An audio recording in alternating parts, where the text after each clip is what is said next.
So, the fluid, blood, that's what it filters. Blood, we're going to find that the kidneys receive a little over 1 liter per minute of blood.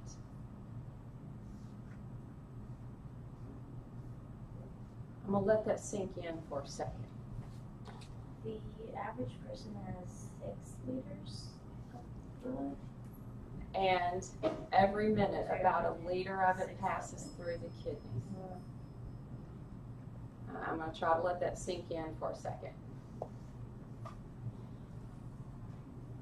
So, think about where they're positioned, okay? Think about where they're found. The aorta leaves the heart, ascends, arch, descends. The first organ they hit is the kidneys. The blood supply to the kidneys is about 20% of the output of the heart every time it beats.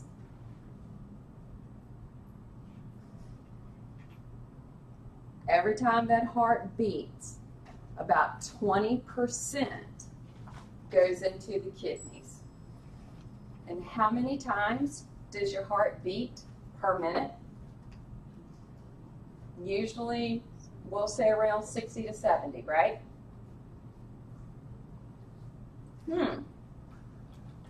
Got my brain, kind of spinning a little bit. Anybody else is spinning a little bit? Yes, no, maybe? Okay, hopefully. The supply of the blood goes like this. Enters by way of the renal artery. From the renal artery, we go into what's termed segmental arteries, a segment. Okay, think about those lobes. Interlobar arteries to arcuate arteries to cortical radiate arteries to afferent arterioles. Note I put the term big, and we'll learn why I've got these terms here. This right here, this afferent arteriole, supplies blood to a nephron. The nephron is the functional unit of the kidney. They are microscopic, and they are the functional unit of the kidney. So then we hit something called the glomerulus. This is in this region. We're going to find a ball of capillaries that gets formed from these afferent arterioles. And then the blood has to go into the efferent arteriole, which is small. And the blood will then begin to leave the glomerulus, the functional unit. Okay, getting to this nephron, the functional unit. So when the blood exits, it exits by the efferent arteriole, which is small.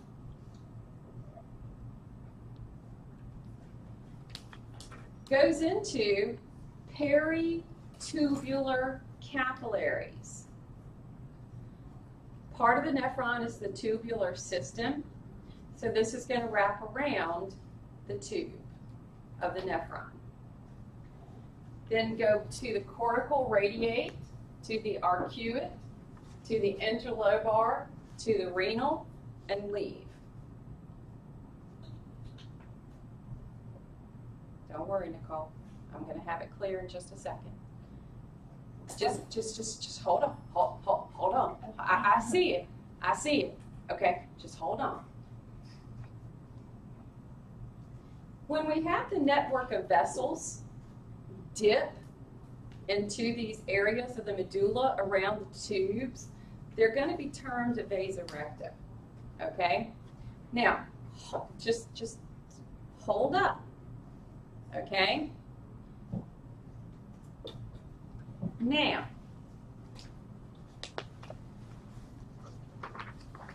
let's look at this. Okay? Here, they're trying to show me some nephrons. Okay? The little yellow things. Note one of the, because there are two types of nephrons. Okay? Note one of them does not dip very far into the medulla portion, but one dips all the way to the tip of that renal pyramid. So they're trying to give me an example of my nephrons. Now, if we look at how the blood is going to enter and how the blood is going to leave. Remember how, okay, so if we've got our renal artery, now follow me here. What do you notice my renal artery doing? Branching and doing what? Wrapping around every lobe. Okay? So if we begin to follow renal, why do you think this would be a segment or a segmental artery, a segmental? Why do you think this one's being termed a segment? Because it's feeding a segment of these lobes. Does everybody follow me? Okay? So now it branches into what they term interlobar. Inter tells me between or around, right?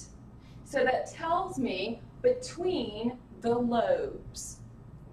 Do you see how it's going boom, boom, boom, boom? I'm getting a wrapping around every single lobe of this kidney. Yes, no, maybe. Now, note the interlobar and now cortical. What do you see this artery doing at the cortical portion? Branches into what? The cortex, therefore telling me cortical.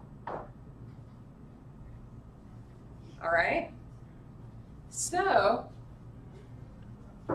the cortical, as I look at all of this, it's now going to tell me that this cortical, I'm going to lead into my afferent arteriole.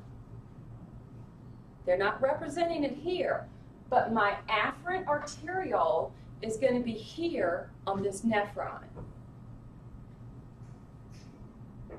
And that's going to be found in the area that's termed the glomerulus, where there's going to be a ball of capillaries. And then once the blood moves into that ball of capillaries and spins around in it, okay, it then has to leave by my efferent. Does everybody follow me? Then I begin my pathway to exit. My pathway to exit, I'm going to do the efferent arteriole, okay? At the efferent arteriole, I can move to that capillaries that I said was around the tubes, okay? In this medulla portion, okay? That's going to be my vasa recta. And then some of it is going to begin going from these back to my cortical, back to my arcuate, back to my interlobar, back to my renal, by way of the veins. Because do you see the red and the blue running right next to each other? That's my blood supply. And this is happening every beat of the heart.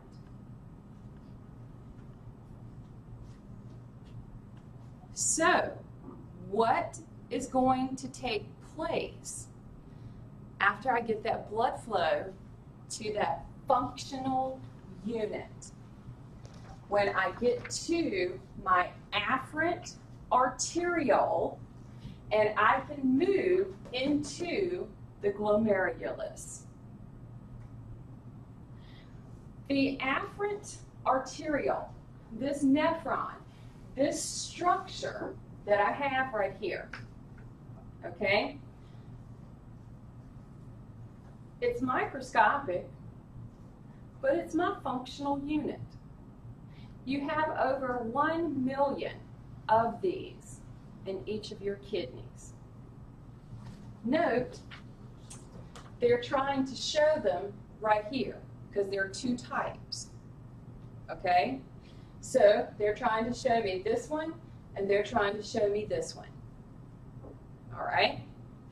So the structure of my nephron is this. The difference is going to be this little capillary network that gets formed. On some of the nephrons, it's going to be here. On some of the nephrons, it's going to be here, depending on which type they are. But here's what I want you to notice. The afferent arteriole has to bring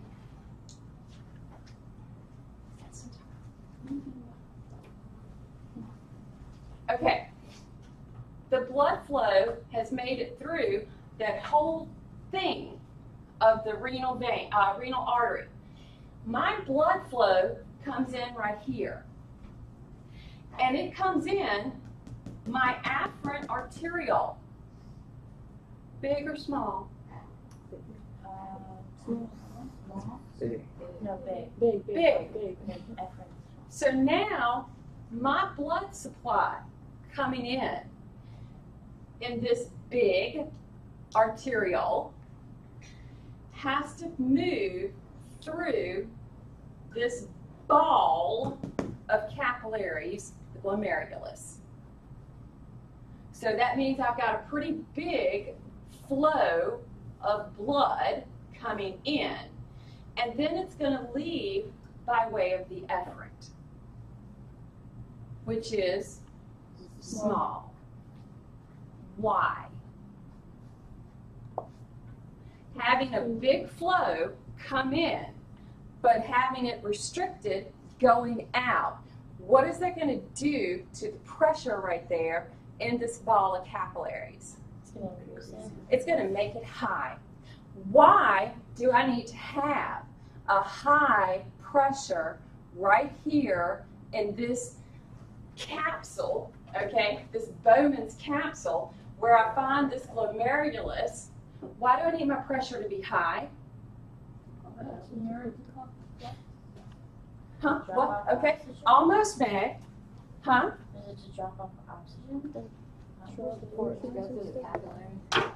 Because this structure that it's going to have, okay, if I have a high pressure as the blood flows through, what is my blood carrying?